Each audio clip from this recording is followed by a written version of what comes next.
conhecido no inferno. Alguns pregadores dominam bem o assunto de que tratam. Outros são bem dominados por eles. De vez em quando encontramos um que, além de dominá-lo bem, também é dominado por ele. Tenho certeza de que o apóstolo Paulo pode ser incluído entre estes. Vejamos um episódio ocorrido em Éfeso, em Atos 19.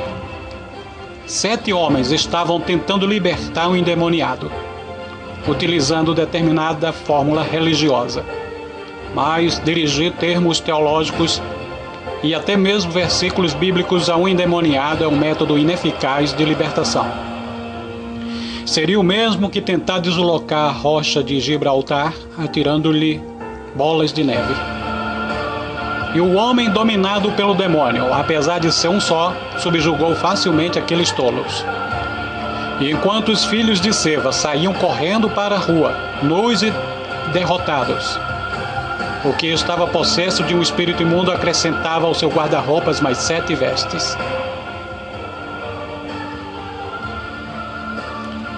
E a imagem dos 7 feridos e amedrontados já dizia tudo. Mas Deus usou a insensatez deles para glorificar o nome de Cristo. Pois por causa desse episódio o nome dele foi engrandecido. Adeptos do Espiritismo foram salvos. Judeus e gregos se converteram. Queimaram-se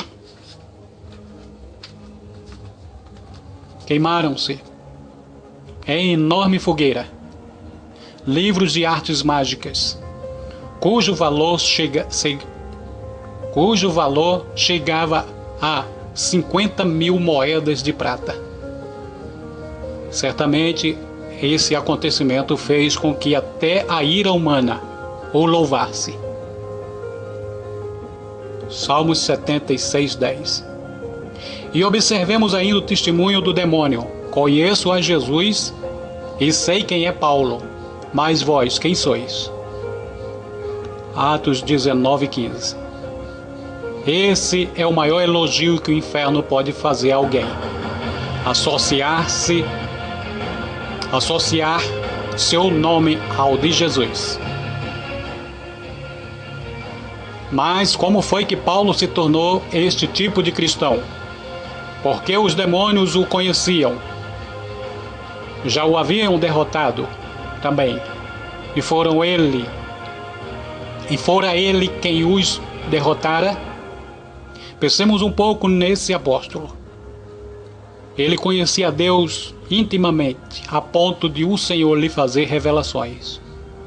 Os anjos o serviam, suas orações provocavam terremotos, suas palavras dinamizadas pelo poder do Espírito estraçalhavam os grilhões que acorrentavam uma jovem dominada por espíritos malignos, que era explorada por seus patrões fazendo adivinhações. Em Corinto, esse poderoso homem de Deus ensinou a palavra e estabeleceu uma igreja, bem à porta do diabo. Mais tarde conquistou almas na própria casa de César, bem debaixo do nariz do imperador, e sentia-se perfeitamente à vontade até na presença de reis. Tenho-me por feliz, ó rei Agripa. Além disso, invadiu os domínios da capital intelectual do mundo com a mensagem da ressurreição, chegando a deixar confusos os seus sábios. Enquanto Paulo viveu, o inferno não teve paz. Mas qual era a armadura dele?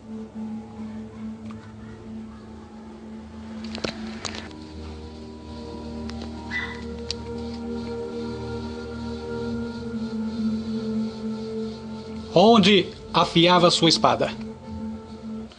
Uma expressão que ele emprega várias vezes é: estou bem certo, entre aspas, Esse é o segredo de tudo. Ele se achava dominado pela verdade revelada, como se ela possuísse garras. E a palavra de Deus, como o próprio Deus, é imutável. O apóstolo estava como que ancorado nas profundezas da fidelidade de Deus. Sua arma era a palavra do Senhor.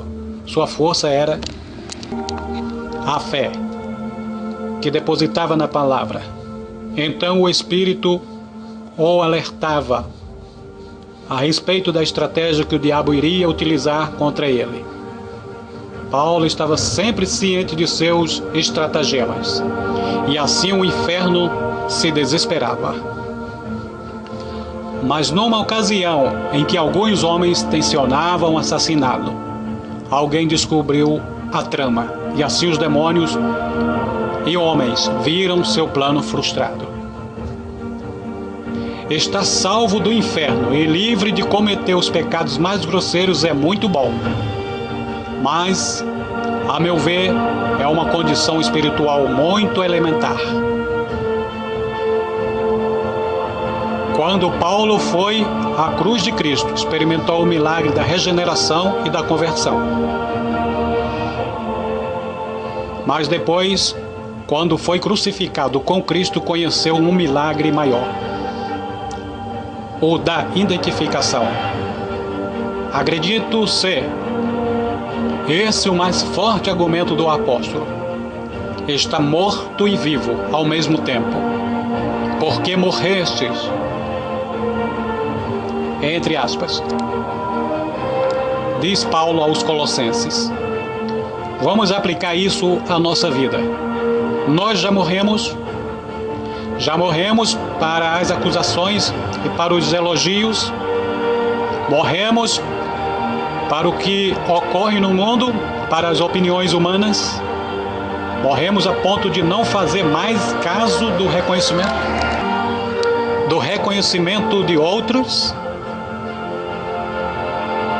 Morremos de tal modo que não protestaremos se alguém recebeu os louvores por algo que foi ideia nossa.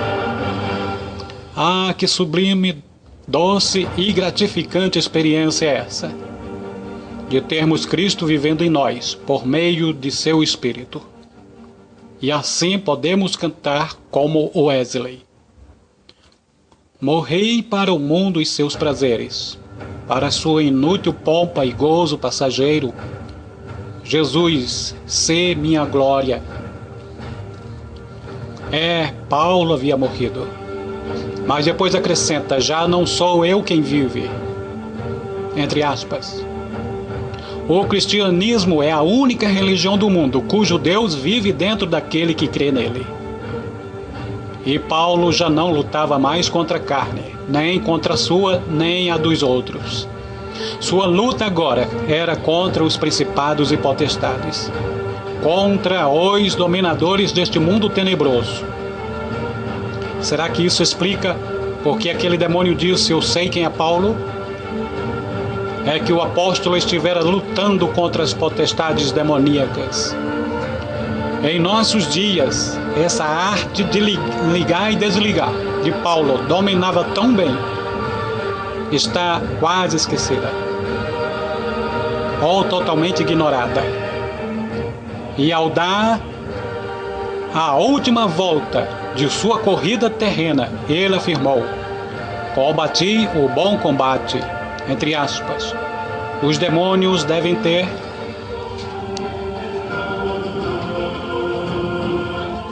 dito amém a esta declaração, pois sofreram mais com Paulo do que os apóstolos com eles.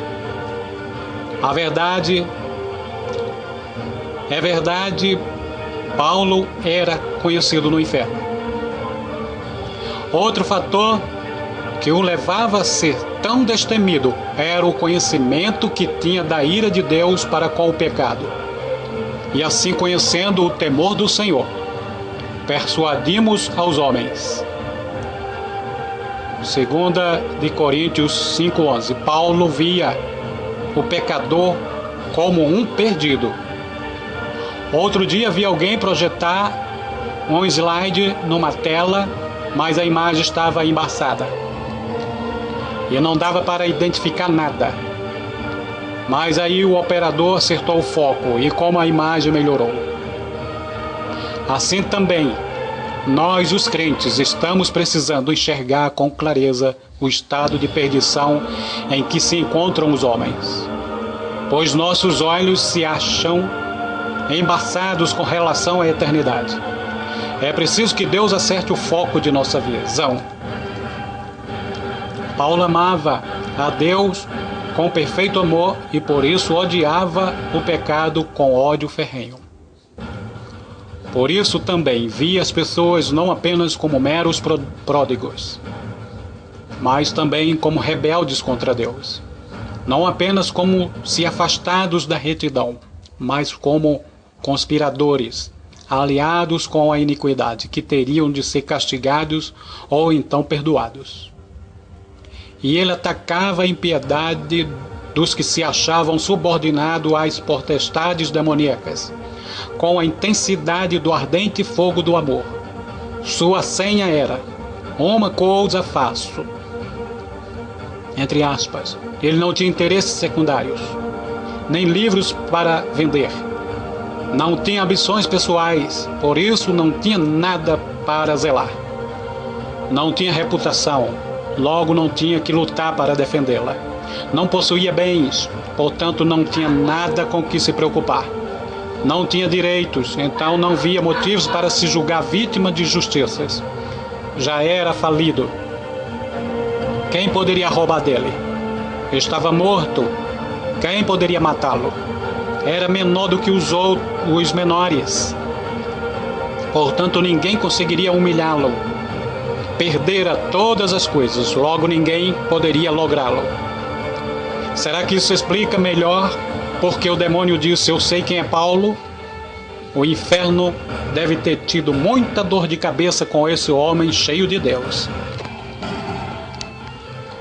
E havia outra âncora na qual se firmava esse grande homem de Deus: a eficácia do sangue de Jesus e sua capacidade de salvar totalmente. Pois todos pecaram e carecem da glória de Deus. Verdade, mas Cristo pode salvar totalmente os que por ele se chegam a Deus.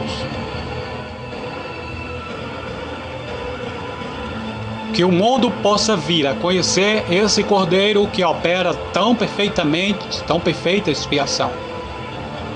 Para Paulo, a expiação não era algo limitado. Fora zelote e continuava a ser. A luz de um inferno eterno de que valeria os efêmeros bens terrenos. E em nossos dias também, de que valem as honrarias humanas, ou os planos do inferno. Neste momento, os homens estão tão perdidos como estarão depois que morrerem. Neste momento, a alma deles está sendo arrastada para um redemoinho de terrível iniquidade, que por isso que por fim os precipitará no inferno eterno. Isso é verdade? Paulo estava convicto de que era. Então, desperta, desperta, arma-te de força, braço do Senhor. Isaías 51:9. E posso até ouvir Paulo dizer: faz de mim tua espada, teu armamento de guerra. Outra verdade sobre a qual Paulo se apoiava era a bendita certeza de que deixar o corpo, entre aspas, era habitar com o Senhor. 2 Coríntios 5:8. Para ele não há o sono da alma, nem aquele interminável estado intermediário, nada disso. Sair de uma vida é entrar logo na outra. Ante a ideia da eternidade, a linguagem era falha e a imaginação claudicava. E ele considerava as chicotadas, as cadeias, os jejuns, cansaços e dores como uma leve e momentânea tribulação, que seria compensada pelo fato de que estaremos para sempre com o Senhor. Os demônios desperdiçaram sua munição contra Paulo, Portanto, é de se admirar que um deles tenha dito: eu sei quem é Paulo. É a última verdade sobre a qual o apóstolo ancorava sua alma. E a última verdade sobre a qual o apóstolo ancorava sua alma era: porque importa que todos nós compareçamos perante o tribunal de Cristo. 2 de Coríntios 5, 10. O fato de ele viver sempre com os olhos fixos nos valores eternos fez com que essa prova final também perdesse seu aguilhão, vivendo da maneira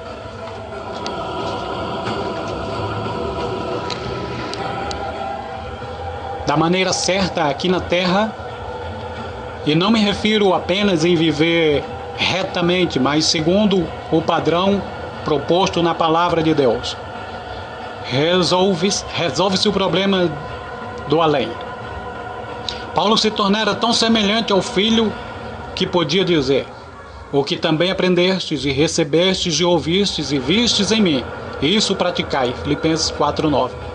De um modo geral, é meio arriscado imitar uma cópia, mas no caso de Paulo não, pois ele se achava plenamente rendido a Cristo, santificado e satisfeito, isto é, aperfeiçoado em Cristo, entre aspas. Será que alguém ainda acha estranho? Será que alguém ainda acha estranho um demônio haver dito: eu sei quem é Paulo? Eu não.